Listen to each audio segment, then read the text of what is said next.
서울에서 나흘 연속 300명 넘는 확진자가 나온 가운데 민주노총이 대규모 집회를 강행했습니다. 경찰의 집회 차단에 장소를 바꿔 종로에서 거리 행진을 벌였고 경찰은 예고된 장소를 통제하면서 서울 도심 곳곳은 정체를 빚었습니다. 오늘부터 전국적으로 동시에 장마가 시작됩니다. 밤사이 최대 150mm의 비가 예보되는 등 중부지방에는 호우특보가 내려졌습니다. 폭언 논란을 빚은 김우남 마사 회장이 자신이 피해자라며 정부의 해임 건의를 받아들일 수 없고 끝까지 싸우겠다고 밝혔습니다. 단독 보도합니다. 서울역에서 발생한 열차 탈선 사고로 열차 운행이 지연돼 시민들이 큰 불편을 겪었습니다.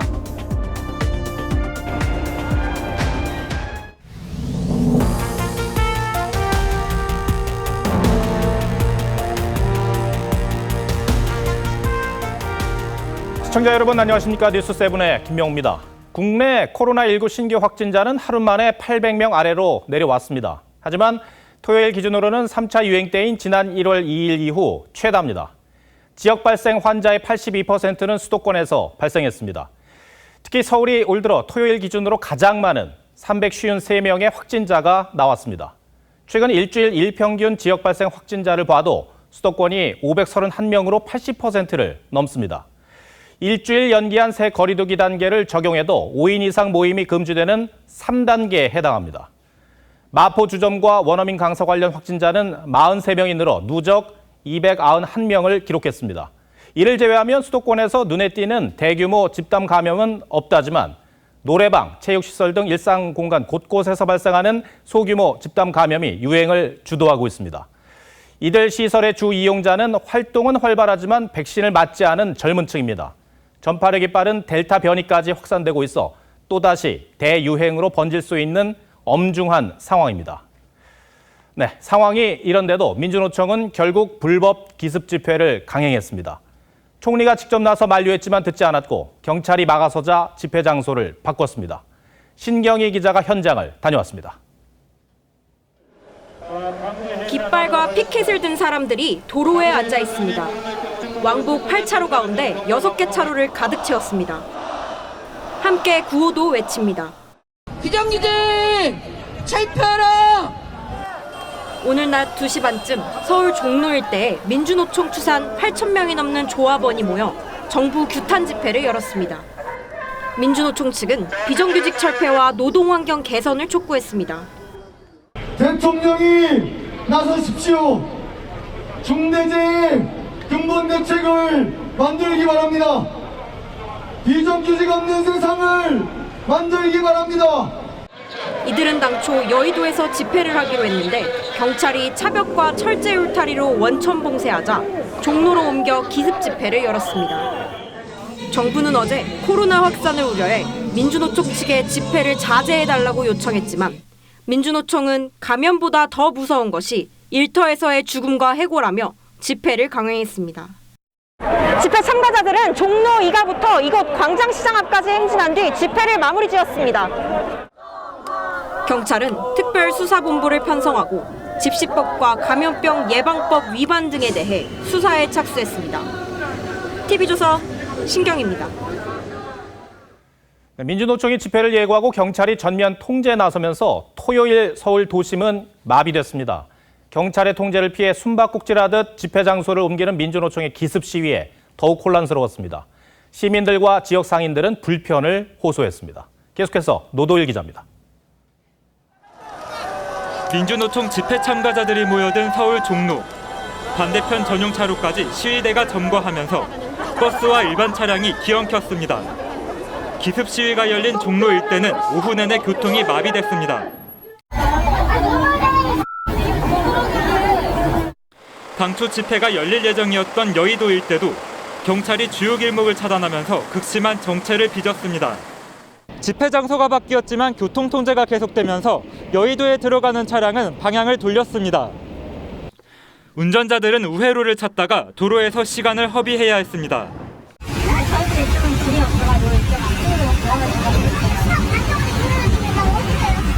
시내로 진입하는 길목 곳곳에서는 실랑이가 벌어지기도 했습니다. 집에 참석하시는 것을 저희가 보면 안 돼서 신호가 많습니다. 나들이를 나왔던 시민들은 차벽과 펜스 그리고 검문을 통과해야만 했습니다. 시민들이 지나다니기에도 불편하고 계속 경찰분들이 어디 가냐고 계속 물어보시고 여러모로 좀 불편한 것 같습니다. 좀 무섭기도 하고. 정부의 원천 봉쇄 방침에도 불구하고 민주노총이 집회를 강행하면서 서울 도심은 하루 종일 극심한 정체와 불편을 겪어야만 했습니다. TV조선 노도일입니다. 최근 수도권 유행의 중심에는 서울 마포 주점 관련 집단 감염이 있습니다. 젊은 층이 자주 이용하는 주점들을 연결고리로 전파되고 있는데 방역 수칙이 제대로 지켜지지 않은 사실이 드러났습니다. 그런데 이런 양상은 지난해 5월 서울 이태원 클럽발 집단 감염과 비슷합니다.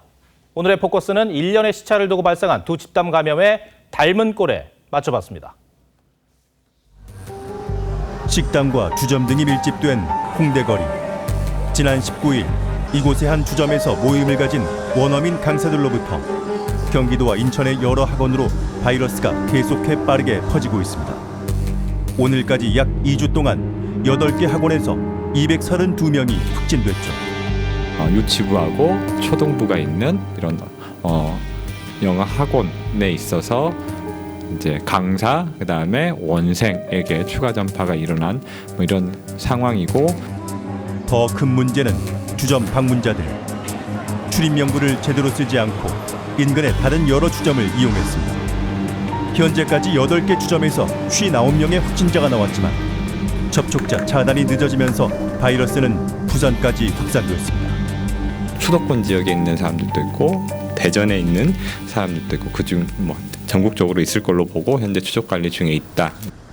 이런 일련의 상황은 지난해 5월 7차 감염까지 일으키며 전국에서 277명이 확진된 이태원 클럽 집단 감염을 떠올리게 합니다.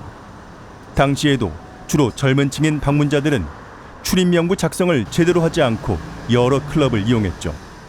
이태원 클럽의 집단 발생은 그렇게 하나의 진앙지로부터 시작된 그런 감염이 아니고 다양한 아마도 진앙지를 갖고 있는 것으로. 젊은 층은 감염돼도 경증이나 부증상이 많아 자신도 모르는 사이 지역사회에 바이러스를 퍼뜨립니다. 문제는 이들의 경각심이 정부가 방역 완화를 예고하면서부터 잇따라 느슨해졌다는 점입니다. 한꺼번에 너무나 많은 변화와 완화 정책이 쏟아지면서 사람들은 6월 중순부터 경계심이 거의 다 떨어져 버렸죠. 하지만 두 집단 감염엔 명백한 차이가 있습니다. 바로 지금은 전파력이 강력한 델타 변이가 퍼지고 있다는 것입니다. 그런데도 누적된 방역 피로감에 긴장감은 1년 전보다 더 떨어지고 있는 게 아닐지. 뉴스7 포커스였습니다. 네, 오늘부터 전국적으로 장마가 시작됐습니다. 7월 장마는 39년 만인데요. 늦은 장마가 매섭습니다. 최대 150mm의 비가 예보된 상황인데 오늘 밤부터 내일 새벽 사이가 고비입니다. 현장 연결해 보겠습니다. 자, 구자영 기자. 네, 인천 연안부두에 나와 있습니다. 네, 인천이군요. 그것도 비가 많이 오고 있네요. 네, 제가 나와 있는 인천은 오후부터 비가 내리기 시작하더니 지금 보시는 것처럼 점점 빗줄기가 굵어지고 있습니다. 인천항에서 섬 지역으로 오가는 배편은 오후부터 전면 통제되는데요. 비는 오늘 밤에서 내일 새벽으로 넘어가는 사이에 집중될 것으로 보입니다. 새벽부터 제주도를 중심으로 시작된 빗줄기는 낮부터 점차 전국으로 확대됐습니다. 특히 제주 산지에는 80mm가 넘는 비가 쏟아졌고 오후 들어 강한 바람까지 불면서 제주를 오가는 46편의 항공편이 지연됐습니다. 충청도 등 오후 중부 내륙 지역에도 비가 내리기 시작했는데요. 서울, 경기 등 수도권에도 오후 5시부터 호우주의보가 발령됐습니다. 기상청은 중부와 호남, 제주, 경남, 남해안 지역에 내일까지 최대 150mm의 비가 내릴 것으로 전망했습니다. 그 밖의 지역은 30에서 80mm의 비가 예상됩니다. 비는 내일 낮 대부분 그치지만 수도권 내륙과 강원 영서, 충북 지역의 경우 모레까지 비가 이어지는 곳도 있겠습니다. 정부는 오후 3시부터 중앙재난안전대책본부 1단계를 가동해 비상근무에 들어갔습니다. 지금까지 인천 연안부두에서 TV조선 구자영입니다. 네, 날씨 상황이 많이 좋지 않은가 봅니다. 비 피해 없도록 대비 잘 하셔야겠습니다. 네, 어젯밤 서울역으로 들어오던 무궁화호 열차가 탈선하는 사고가 발생했습니다. 인명피해는 없었지만 오늘 아침까지 복구 작업이 이어지면서 서울역과 용산역에서 출발하는 열차 운행이 줄줄이 지연됐습니다. 주말 열차를 타야 하는 시민들이 큰 불편을 겪었습니다. 최민식 기자입니다. 오늘 아침 서울역 탑승구 주변. 이미 50분 전에 출발했었어야 할 부산행 열차가 들어오고 있다는 안내 방송이 나옵니다. 9시 56분에 부산으로 가는 무궁화 1209열차는 파란문 6번으로 들어오겠습니다. 어젯밤 9시쯤 서울역으로 들어오던 무궁화호의 가장 끝부분 발전차가 탈선했습니다. 빈 열차라 인명피해는 없었는데 복구 작업이 오늘 새벽 6시 반까지 이어지면서 다른 열차 운행이 잇따라 지연됐습니다. 30분 넘게 기다리고 있어서 좀 많이 불편하고요. 관련된 조치가 빠르게 나오지 않아서. 서울역에서 출발하는 첫 열차인 포항행 KTX는 1시간 40분 늦었고 오후 들어서도 서울역과 용산역에서 출발하는 열차는 평균 1시간가량 지연 출발했습니다. 승객들은 역사에서 열차 운행이 다시 시작되길 기다리거나 승차권을 환불해야만 했습니다. 코레일 측은 예약자들에게 운행이 지연될 것이란 내용의 문자 메시지를 보냈지만 다른 교통편이 없었던 승객들은 기다릴 수밖에 없었습니다. 2시간 정도 원래 있던 열차가 지연된다고 해서 취소를 했는데 또 예약을 하니까 또 지연된다 그래가지고. 열차 운행은 오후 3시 30분이 넘어서야 정상화됐습니다. TV조선 최민식입니다. 친일 세력과 미 점령군이 합작했다고 한 이재명 지사의 발언이 논란의 중심에 섰습니다. 이 지사는 미군은 점령군이 맞다며 반박했습니다. 이 지사의 도쿄올림픽 보이콧 주장을 두고도 정치권은 물론 전문가들 사이에서도 우려의 목소리가 나왔습니다. 최원희 기자가 보도합니다. 이재명 경기지사는 미군은 점령군이 맞다고 재차 강조하며 본인의 발언을 비판하는 인사들에게 역사 지식 부재를 돌아보라고 반박했습니다. 친일 세력들이 이제 이 미점령군하고 이렇게 합작을 해가지고 깨끗하게 나라가 출발되지 못해서. 이 지사는 미군이 패전국 일본의 일부로 취급한 건 역사적 사실이라며 국회와 마타도어를 멈추라고 주장했습니다. 역사인식이 충격적, 미숙한 좌파 운동권 논리란 비판이 쏟아지고 정세균 전 총리도 불안한 발언이라고 지적하자 적극 반박에 나선 겁니다. 하지만 친일 세력이 건국을 주도했다는 주장에 대한 해명은 없이 미 군정기 점령만 강조한 데 대해 원희룡 제주지사는 잘못을 인정하지 않는 태도가 더 문제라고 지적했습니다. 도쿄올림픽 보이콧 검토 주장도 논란입니다. 국민의힘 하태경 의원은 한일 관계를 수습해야 하는 문 대통령 입장에서 허파 뒤집어지는 소리라며 국민이 이 지사를 보이콧해야 한다고 비판했습니다. 일본의 애국가를 올리고 일본의 만행을 전 세계에 알리는 계기를 삼아야 됩니다. 이 지사 주장대로 개별 선수 자격으로 올림픽에 나갈 수는 있지만 태극기 대신 오륜기를, 애국가 대신 올림픽 찬가를 써야 합니다. TV조선 최원입니다. 윤석열 전 총장의 장모 최모 씨가 어제 법정 구속됐죠. 재판부는 최 씨의 책임 면제 각서가 결정적인 범죄의 증거라고 봤습니다. 하지만 6년 전 최 씨는 이 각서가 있다는 이유로 입건조차 되지 않았습니다. 조국 전 장관은 첫 수사에서 무혐의를 받은 이유를 감찰해야 한다고 주장했습니다. 변재영 기자가 보도합니다.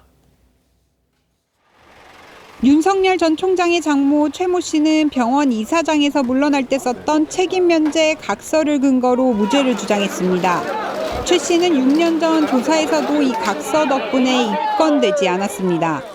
당시 경찰은 최 씨를 참고인 자격으로 조사했고 검찰도 무혐의로 판단했습니다. 그 이사 이름만 올리셨다는 주장 아직도 변화 없으세요? 하지만 1심 재판부는 이 각서를 범죄의 증거라고 봤습니다. 재판부는 운영에 관여한 사실이 없다면 각서를 쓸 필요가 없었을 것이라며 법적 책임을 지게 될 상황을 염려했던 것으로 보인다고 했습니다. 또 최 씨가 사위를 행정원장으로 취직시켜 직원 채용 등에 관여한 점도 병원 운영에 개입한 증거로 봤습니다. 조국 전 법무부 장관은 당초 동업자 3명만 기소되고 유죄 판결이 내려졌다며 최 씨만 무혐의 처분이 내려진 이유를 조사하고 감찰해야 한다고 했습니다. 또 윤 전 총장과 관련한 나머지 4개 혐의도 수사해야 한다고 주장했습니다. TV조선 변재영입니다. 네, 윤석열 전 검찰총장이 조금 전부터 국민의힘 권영세 대외협력위원장을 만나 함께 만찬을 하며 본격적인 입당 논의에 들어갔습니다. 어제는 대선 주자인 원희룡 제주지사와도 제법 긴 시간 식사를 하며 의기투합한 것으로 전해졌습니다. 윤 전 총장은 민심을 한 대접에 다 담아야 한다는 점을 강조하며 조기 입당에는 선을 그었습니다. 이광희 기자가 보도합니다. 장모 구속 판결 뒤 윤석열 전 총장의 첫 공개 행보는 국민의힘 권영세 의원과의 만찬 회동입니다. 권 의원은 외부 대권 주자와 소통하는 대외협력위원장으로 윤 전 총장과는 대학 2년 선후배이자 함께 고시 공부를 했던 친밀한 사이입니다. 권 의원은 오늘 만찬에서 입당 관련 논의를 하게 될 것이라며 경선 시작 전엔 들어왔으면 한다고 했습니다. 너무 오래 끄는 거는 본인한테도 우리 당한테도 좋지는 않다 이런 생각은. 어젠 원희룡 제주지사와 첫 야권 대선 주자 간의 만찬 회동을 가졌습니다. 윤 전 총장의 제안으로 만난 두 사람은 3시간가량 술잔을 기울이며 문재인 정부의 법치 파괴와 공정의 배신, 경제 실패 등에 대해 대화를 나누며 의기투합한 것으로 전해집니다. 윤 전 총장은 특히 플레이트, 즉 대접에 모든 걸 담아야 한다며 평소 지론인 압도적 정권 교체를 강조한 것으로 전해집니다. 원 지사는 윤 전 총장이 국가를 반석에 올려놓기 위한 지지를 어떻게 확보할지 고민을 많이 하고 있더라며 충분히 듣고 이해하는 자리였다고 밝혔습니다. 윤 전 총장은 다음 주부턴 호남과 충청 등 지방을 찾아 다양한 인사들과 접촉을 이어나갈 예정입니다. TV조선 이광입니다.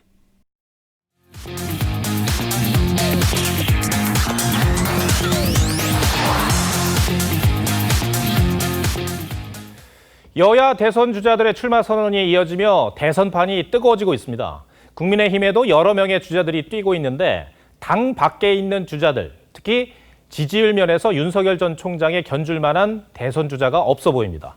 오현주 앵커와 야당을 담당하고 있는 박경준 기자가 국민의힘 분위기에 대해 얘기를 나눴습니다.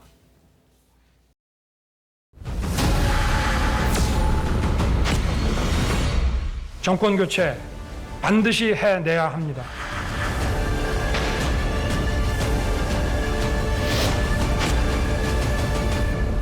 네, 윤석열 전 총장을 바라보고 있는 국민의힘의 속내, 야당 출입하는 박경준 기자와 들여다보겠습니다. 자, 박 기자, 정치인 윤석열의 첫 무대 어떻게들 보고 있던가요? 정치 선언에서는 긍정적인 평가가, 질의응답에서는 아직은 준비가 좀 덜 됐다는 평가가 나오더라고요. 특히 부패 완판, 독재, 전제 등 이제 선택한 단어들이 굉장히 센데 현 정권의 실적을 강하게 지적했다는 부분에서는 굉장히 긍정적인 평가를 받습니다. 국민의힘 내에서도 마찬가지고요. 근데 다만 민생에 대한 언급이 없다는 점을 좀 아쉽게 생각하시는 분들이 많더라고요. 특히 검찰총장 시절 모습이 아직 어른거린다, 검찰총장 같다라는 말들이 좀 나왔습니다. 또 고개를 지나치게 좌우로 좀 흔들어서 윤돌이라는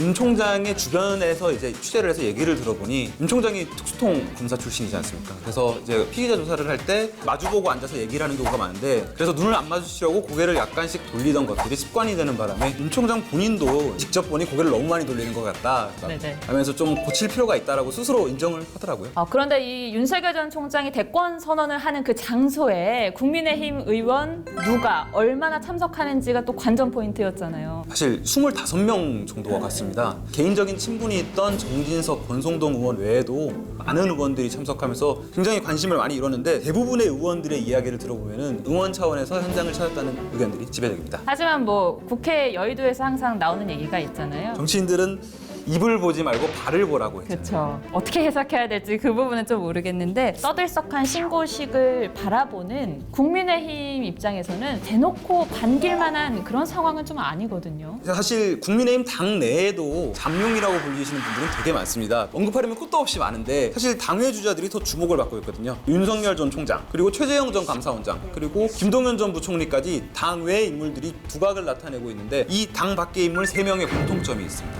뭐죠?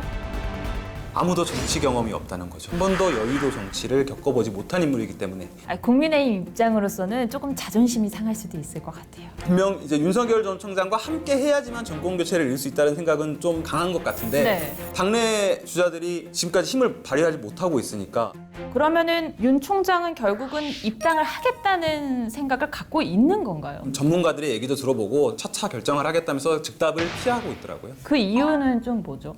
훨씬 압도적인 승리를 머릿속에 염두에 두고 있는 것 같아요. 벌써요? 10가지 중 9가지 생각은 달라도 한 가지 생각, 정권 교체로 모든 사람들이 힘을 합쳐야 합니다. 민주당, 지금 여당 국회의원이 180석으로 과반 이상이 되다 보니까 윤석열 전 총장이 대통령이 되더라도 제대로 된 정책 수행을 하기 어렵다. 좀 더 완벽한 승리를 추구한다. 이렇게 볼 수 있는 것 같습니다. 이러다가 윤 전 총장이 입당을 하지 않을 가능성은 어떻게 보세요? 만약의 경우 플랜 B를 세우지 않을 수가 없는데요. 그렇기 때문에 부각되는 인물이 최재형 전 감사원장입니다. 법조인 출신이고 꼿꼿한 이미지. 윤 전 총장이 여러 논란이 있기 때문에 그런 논란에서 자유로운 최재형 전 감사원장이 부상하고 있는 분위기가 많습니다. 자, 그러면은 윤 전 총장과 또 윤 전 총장을 바라보는 국민의힘의 속내를 한 줄 톡으로 한번 정리를 해보죠. 국민의힘의 꿈으로 하겠습니다. 무슨 말이죠?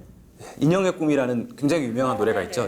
가사를 보면은 그대 먼 곳만 보내요. 내가 바로 여기 있는데 이런 가사로 시작을 합니다. 국민의힘의 입장이네요. 예, 윤석열 전 총장, 국민의힘 둘 모두 정권 교체라는 꿈을 같이 하고 있기 때문에 시기, 방법 이런 부분에서 미묘한 부분은 많지만 결국에는 함께할 것 같다는 생각이 지배됩니다.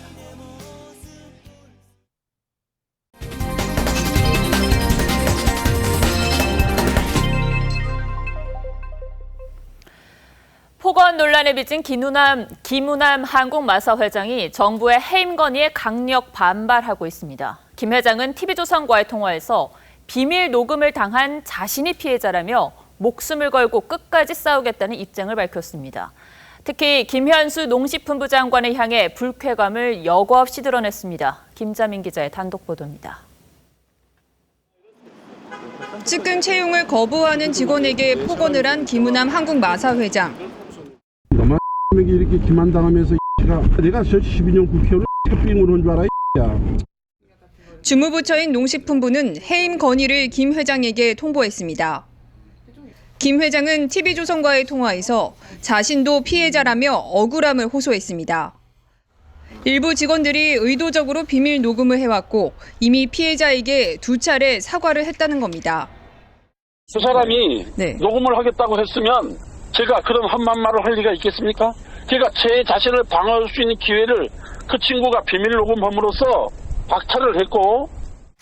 김 회장은 또 해임 건의를 통보한 농식품부, 특히 김현수 농식품부 장관에게 강한 불쾌감을 드러냈습니다. 측근 채용과 관련해 협의 공문을 보냈는데 한 달 동안 답변을 안 했고 최근 자신의 신상 문제와 관련해 3차례 전화를 했는데도 받지 않았다는 겁니다. 내가 국회의원 할 때 지금 장관은 과장도 대나마나 했던 사람이에요. 이건 인간적으로도 이해할 수 없는 거 아니겠습니까? 김 회장은 해임 건의를 받아들일 수 없다며 목숨을 걸고 끝까지 싸우겠다고 밝혔습니다. 농식품부는 열흘 동안 김 회장에게 이의 신청을 할 수 있는 시간을 준 뒤 감사 결과를 최종 통보할 방침입니다. TV조선 김자민입니다. 최근 서울의 아파트는 29세대, 오피스텔은 99세대까지만 만들어 분양하는 곳이 늘고 있습니다. 구자로 떨어지는 걸 보면 눈치채셨겠지만 부동산 규제를 피하기 위한 꼼수입니다. 지나친 규제가 시장 왜곡 현상을 불렀다는 지적이 나옵니다. 지선우 기자입니다. 서울 성동구의 한 오피스텔 건설 현장. 670제곱미터, 약 200평 정도의 비교적 적은 면적에 99세대만 지을 예정입니다. 이런 99세대 미만 오피스텔은 주로 서울과 인천 등 수도권 지역에 집중됩니다. 투기 과열지구나 조정 대상 지역에서 100세대 미만으로 오피스텔을 분양하면 분양권 전매가 자유롭다는 점을 이용한 겁니다. 분양가 10%만 들어와서 정식계약서가 발부가 되면은 그 뒤로는 언제든지 전매가 가능해요. 기간이 있는 게 아니라. 장동건, 고소영 씨 부부가 사는 것으로 알려진 서울 청담동의 한 아파트는 올해 공시가격이 160억 원대로 전국에서 가장 비싼 공동주택입니다. 전체 세대수가 29세대뿐인데 공사가 한창 진행 중인 인근의 다른 아파트도 29세대로 지어집니다. 아파트는 30세대 미만으로 분양하면 분양가 상한제를 피할 수 있다는 점을 노린 겁니다. 규제를 하는 경우에는 또 기회를 피해가는 시장 흐름이 있어요. 너무 깊이 개입하게 되면 시장이 왜곡될 수 있고요. 정부가 시장을 끌고 가려고 해도 안 됩니다. 전문가들은 시장의 흐름에 맞는 유연한 규제가 필요하다고 강조했습니다. TV조선 지선호입니다. 일본이 기습적으로 수출 규제 조치를 발표한 지 2년이 지났습니다. 당시 우리 산업계는 공장을 멈춰야 하는 그야말로 비상 상황이었는데 그 위기가 기회가 돼 현재 대일 의존도는 낮아지고 우리 산업 경쟁력은 더 좋아졌습니다.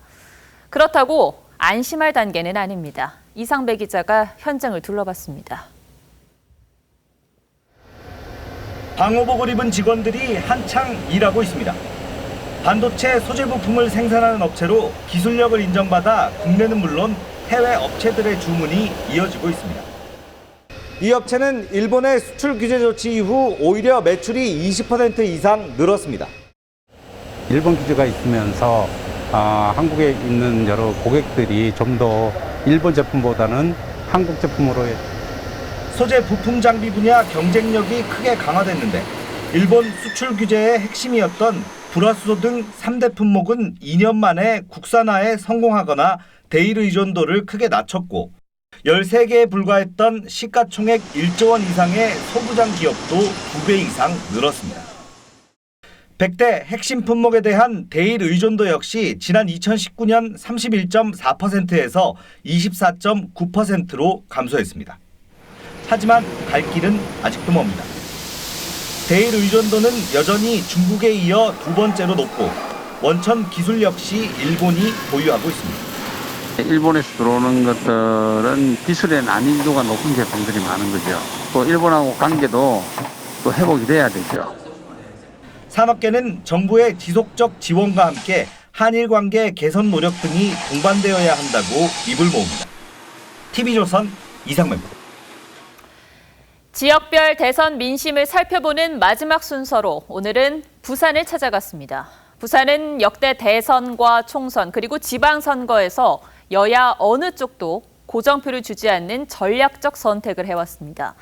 특히 이번 대선에서는 부산 출신 유력 주자도 없어 이곳 민심이 더 주목되는데 이채림 기자가 부산에서 각계각층의 이야기를 들어봤습니다.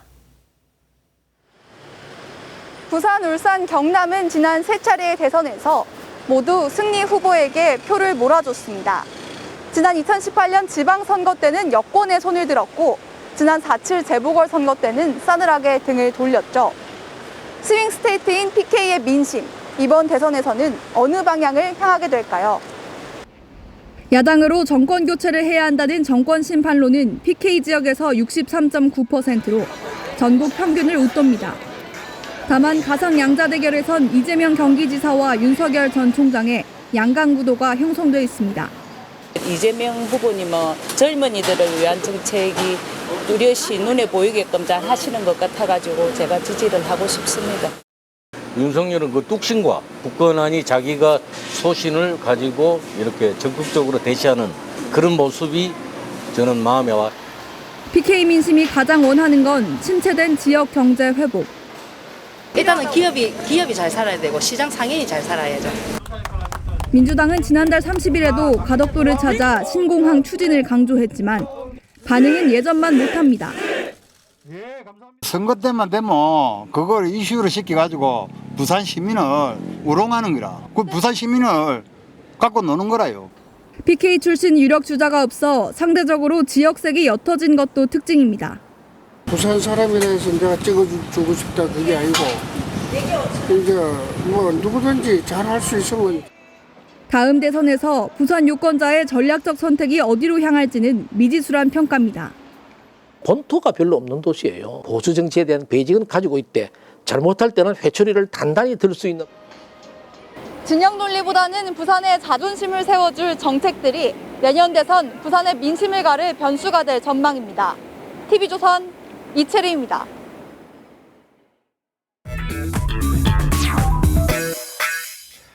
뉴스야 시작합니다. 정치부 홍현주 기자 나와 있습니다. 첫 번째 물음표 보죠. 네, 첫 번째 물음표는 이와 윤의 공통의 적 줄리입니다. 네, 대선 국면 초반부터 네거티브 공방이 달아오르고 있습니다. 여야의 유력 대선 주자죠. 이재명 경기지사, 윤석열 전 총장, 공적이 줄리라고요. 네, 그렇습니다. 줄리는 이 엑스파일 등에 떠도는 윤석열 전 총장의 부인 김건희 씨의 사생활 관련 의혹을 뜻하는 말입니다. 네. 이재명 지사의 줄리를 자처하는 여성도 나타났는데요. 총각 행세를 하던 이 지사와 15개월 동안 교제했다고 주장하는 배우 김부선 씨가 실체도 없는 카더라 통산을 믿는 시대는 끝났다. 내가 줄리다라며 또다시 공격에 나선 겁니다. 김 씨는 페이스북에서 나와 딸에게 무릎 꿇고 진심으로 사과하라고 요구했는데요. 이 지사는 형수의 욕설 논란에 대해서는 폭언은 사실이라며 인정하고 사과했지만 이 김부선 스캔들 관련 질문에는 다소 불쾌하다는 반응을 보였습니다. 네. 그분 얘기는 이 정도 하면 됐습니다. 얼마나 더 증명을 해야 되겠어요? 그 정도로 해주시고요. 네. 그러니까 이른바 김부선 스캔들이 재점화되는 그런 모양새예요. 또 윤석열 전 총장도 줄리 의혹으로 곤혹스러운 상황 아닙니까? 네, 맞습니다. 부인 김건희 씨가 인터넷 매체 뉴스버스와의 통화에서 나는 줄리를 해야 할 아무런 이유가 없는 사람이다. 누가 소설을 쓴 것이라고 강력하게 부인했습니다. 먼저 거론하기도 민망한 사생활 의혹에 대해서 이 김 씨 본인이 직접 해명에 나선 게 결과적으로 주목도를 더 높였다는 지적도 있습니다. 예. 오히려 직접 인터뷰를 하면서 전 국민이 알게 한 뭐 이런 얘기가 될 수도 있어요. 굉장히 불리한 판단이 아닌가요? 네, 하지만 진실을 능가하는 전략은 없다면서 이 윤 전 총장 지지자들에게 확신을 심어주는 계기가 있을 수 있다는 또 다른 해석도 있습니다. 네, 모르긴 몰라도 대선 직전까지 네거티브 공방은 계속될 것으로 보여요. 네. 그런데 이런 네거티브 공방이 이번 대선에서 어떤 주요 변수가 될 것 같으세요? 네, 8순의 선거왕 김종인 전 비대위원장의 이야기를 들어봤습니다. 네. 김 전 위원장은 저희 취재진과 만나 이 지사의 김부선 씨 논란은 이미 다 지나간 것이라고 했습니다. 또 윤 전 총장 부인의 사생활 문제도 큰 이슈는 안 될 것이라고 선을 그었습니다. 김 전 위원장은 현재 야권 승리 가능성을 70% 정도로 전망하고 있는데요. 정권 심판론보다는 누가 실질적으로 국민에게 잘 어필할 수 있는지 실생활에 연결된 정책을 내놓는 것이 관건이라고 밝혔습니다. 김종인 위원장은 적어도 이 양측의 줄리 의혹은 큰 변수가 되지 않을 것이다라고 전망을 한 거네요. 예. 첫 번째 물음표 정리해 주시죠. 예, 첫 번째 물음표 이와 윤의 공통의 적 줄리의 느낌표는 다시 끓는 생태탕으로 하겠습니다. 지난 서울시장 선거 과정에서 오세훈 시장을 향해 불거졌던 처가 땅 측량 관련 이 생태탕 명품구두 의혹 제기, 또 그로 인해서 우리 국민들이 느꼈던 피로감이 벌써부터 재현될 조짐입니다. 알겠습니다. 두 번째 물음표 보여주시죠. 예, 두 번째 물음표는 조국의 강 못 건너는 여입니다. 네. 민주당 대선 경선 기획단이 지금 휘청이는 모습이에요. 그러니까 김경률 회계사를 면접관으로 선정을 했다가 반발에 부딪혔는데 그 이유가 김경률 회계사가 조 전 장관에 대해서 허위 주장을 했다. 이런 거죠. 예, 맞습니다. 네. 이낙연 전 대표는 김경률 회계사를 겨냥해 거짓 주장으로 사회와 민주당의 갈등을 초래한 분이라고 했고요. 정세균 전 총리는 허위사실 유포와 명예훼손으로 완전히 반정부적 입장을 취해온 사람이라며 이 면접관 취소를 요청했고 결국 받아들여졌습니다. 네. 민주당 강훈식 단장은 당초 김 회계사가 사의를 표명했다고 했다가 이 김 회계사가 자진 사퇴한 바 없다고 반박하자 정정하기도 했습니다. 있습니다. 홍 기자, 그런데 구체적으로 김경률 회계사가 했다는 거짓 주장의 내용이 뭔가요? 네, 이른바 조국 펀드에 정경심 교수가 관여했다는 이 김 회계사 주장이 사실이 아니라는 겁니다. 조 전 장관의 오촌 조카이자 코링크 피해 대표인 조범동 씨에 대한 대법원 확정 판결이 사흘 전 있었습니다. 징역 4년이 확정됐는데요. 정경심 교수의 이 횡령 공모 관계는 인정되지 않았습니다. 이 김경률 회계사는 자신의 주장을 거짓이라고 얘기하는 민주당의 주장이 허위다, 강하게 반발하고 있죠.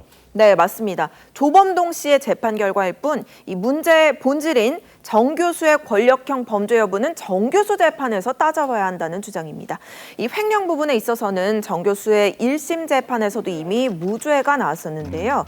오히려 사모펀드의 이 더 핵심이라고 할 수 있는 미공개 정보로 투자한 자본시장법 위반, 차명 투자 등 이 세 가지 혐의에 대해서는 유죄가 인정됐습니다.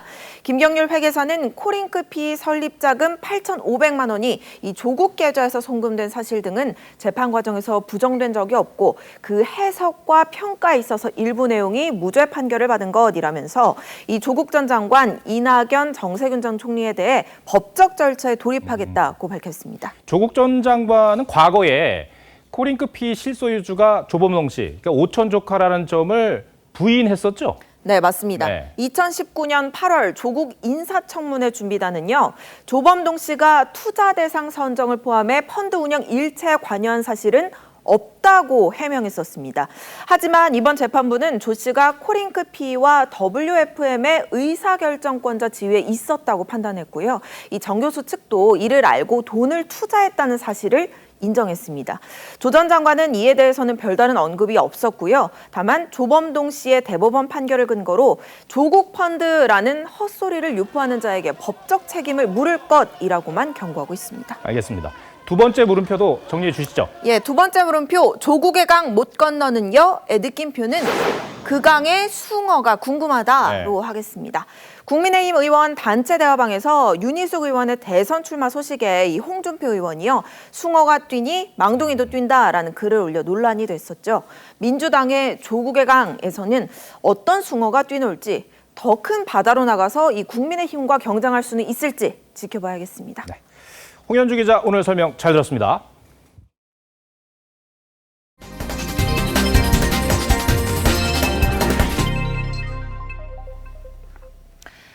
유럽에서는 축구 국가대항전인 유로 2020이 한창입니다. 유럽 팬들의 축구 사랑이 큰 데다 코로나로 1년 늦게 열리는 만큼 대규모 응원전을 펼치고 있는데 보시는 것처럼 마스크를 쓰지 않는 등 방역 수칙이 지켜지지 않고 있습니다. 세계보건기구는 이 대회 때문에 확진자가 10% 늘었다고 경고했습니다. 성민혁 기자입니다. 8강전을 앞둔 독일 미넨의 경기장. 축구 팬들이 일찍부터 모여 술을 마시고 합창을 합니다. Hopefully to bring us a 3-1 victory so that we can go to London. 이탈리아의 승리가 확정되자 흥분한 축구 팬들은 로마 거리로 쏟아져 나왔습니다. È stato bello stare di nuovo tutti insieme dopo un anno così e veramente ti riempie il cuore di gioia. 호루라기를 불고 서로 얼싸안으며 환호하는데 마스크를 쓴 사람은 없습니다. Stare qua è proprio emozionante, poi cantare l'inno tutti insieme è bellissimo. 세계보건기구는 유로 2028 코로나 확산을 경고했습니다. 이미 대회 때문에 확진자가 10% 늘었다고 진단했습니다.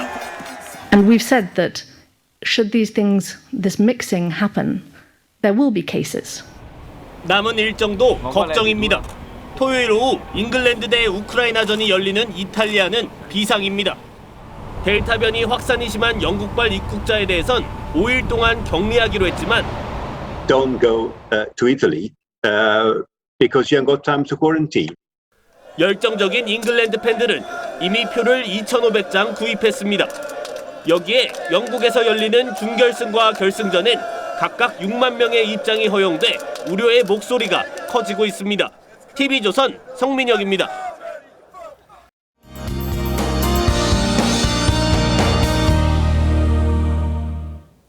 네, 늦게 찾아온 장마지만 시작부터 기세가 강력합니다. 특히 지금부터 내일 아침까지 조심하셔야겠는데요. 수도권과 충남, 호남 서해안을 중심으로 시간당 50mm 내외의 아주 강한 비가 쏟아지겠습니다. 침수 피해, 산사태 피해 없도록 조심하시기 바랍니다.